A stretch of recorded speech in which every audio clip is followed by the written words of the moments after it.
So let's get straight to our first caller. And we have changed pretty much everybody's names, some voices as well to protect you. Hi, Sarah.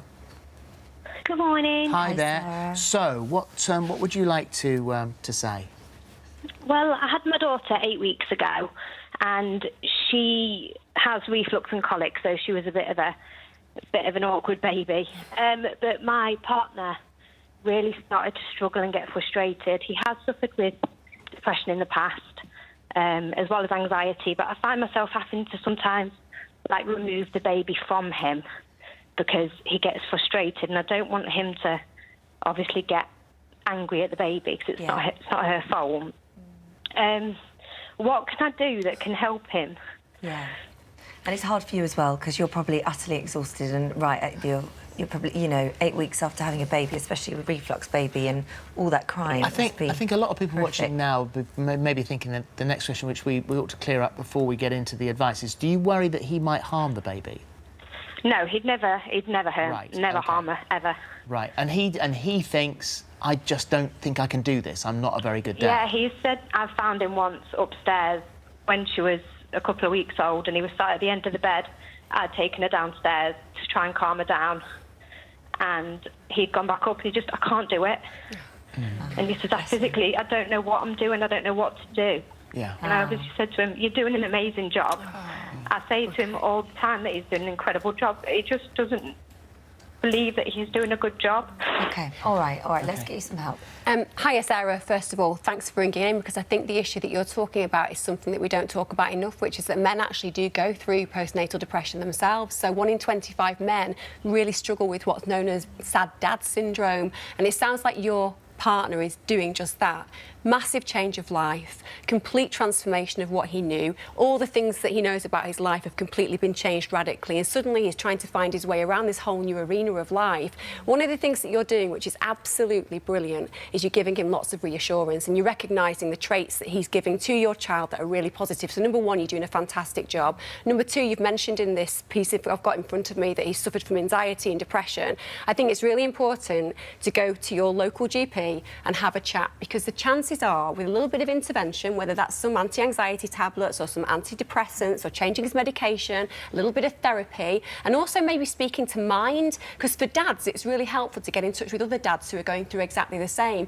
That kind of intervention changes the way that you feel. And I noticed you've also said you yourself felt like you were struggling, like a lot of women do. About 50% of women go through those baby blues initially, but you're starting to feel that lift. So you're in a great position now to evidence that, yes, things have changed, yes, it's tough, but you're doing a great job, and together we can get the right kind of help so that you can enjoy your baby. There's no rule book, is there, for mums or dads? No. But from a dad's point of view, and dads are often left out, aren't they, in that discussion? You sort of have to pick your way through. What's my role?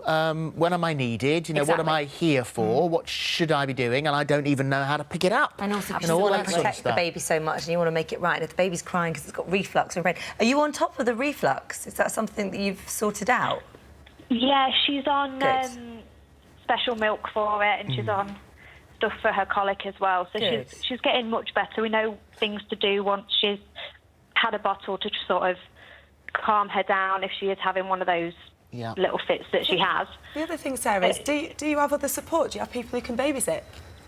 Oh, definitely, yeah. We went to go and see a well-known comedian recently as well, so my mum had her for the night. Yeah. And it was so nice to just have some time together. I think that's important as well, because your main focus is always going to be the baby, and I think men can sometimes feel a little bit left out because that bond between mother and baby is so close, and, dads, they do bond as well, but it can be a slightly slower process. So having a little bit of time out, just the two of you, having a date now every now and again, that can really help. And do you think that if you could get him out for a date night, I mean, obviously, if you're out watching a comedian, then it's difficult to talk there. But is there somewhere that you could go, even if it was just a sort of a little meal or something like that, and say, right, OK, let's talk about you now? Do you think he'd be up for that? Yeah, we've been out for a meal since the baby's been born, and it was so nice to, like I said, get away. But I've also bought him a season ticket to one of his favourite football clubs, so it means that he gets away. But also you need Gets to look away after for your once a innate week. needs as well, don't you? I think one of the really important things here is you're obviously incredibly compassionate and empathic, and you have your own struggles, and right now you need to be focusing on your child and the relationship that you have, because you can control that. So to some degree it's helpful to kind of get him signposted elsewhere. And also, if you need to speak to other mums, there are places like Channel Mum where you can go and you can meet lots of mums who are going through this. I always think that just having those conversations with other mums around you, saying it out loud makes yes, it feel a bit better. exactly. It sounds like you're doing an incredible job. I think Amazing. so. Agreed. And with a little bit of help, it sounds like he's doing a great job as well. Just needs a little bit of extra help. All right, good luck with everything. Thank you, Thank you Sarah. for calling today.